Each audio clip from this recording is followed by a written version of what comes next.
The digital supply chain is growing up. I would say that is probably the single greatest positive bright light that we're seeing through events like this.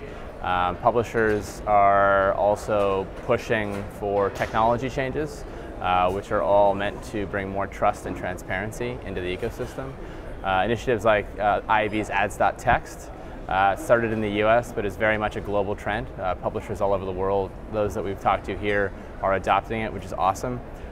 Technology changes have to be made as well, but it is all centered around responding to the Mark Pritchards of the world. Marketers want more, they expect more, and we are seeing the supply chain grow up. So Index is still relatively new in Germany.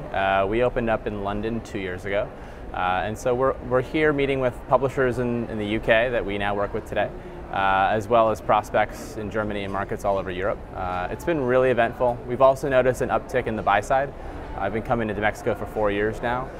Heavier buy-side presence here than typical, which has been great. They're very, very inquisitive as to the changes in the supply chain, so it's been awesome to have the opportunity to address them.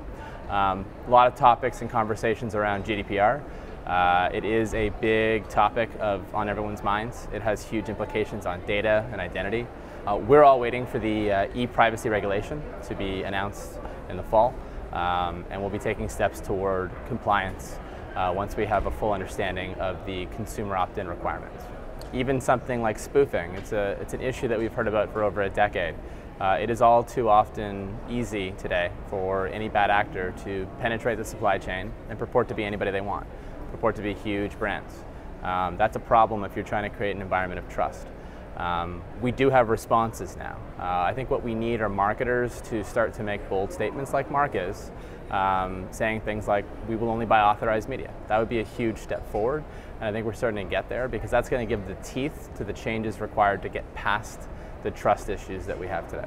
I would say it's never been better to be in programmatic, but there are changes. There's been challenges within the ad tech sector. I think there's been a cooling in investment. That is driving an era of consolidation. We're seeing the strong platforms get larger, acquire other companies, scale, and we're seeing some of the fragmentation and, quite frankly, some of the confusion in ad tech go away, which is healthy. I think one thing that we are observing is a bit of a slowdown in innovation. There aren't a lot of new things happening. I think instead we're maturing the existing foundation, which I would argue is the correct course. It's a multi-billion-dollar business today that still suffers from trust challenges. Difficult to innovate on top of that until we've corrected for some of those deficiencies. But it feels like a fresh new era of programmatic just getting started. Maybe less names and logos on Terry's Lumascape, but hopefully healthier and more scaled businesses in the future.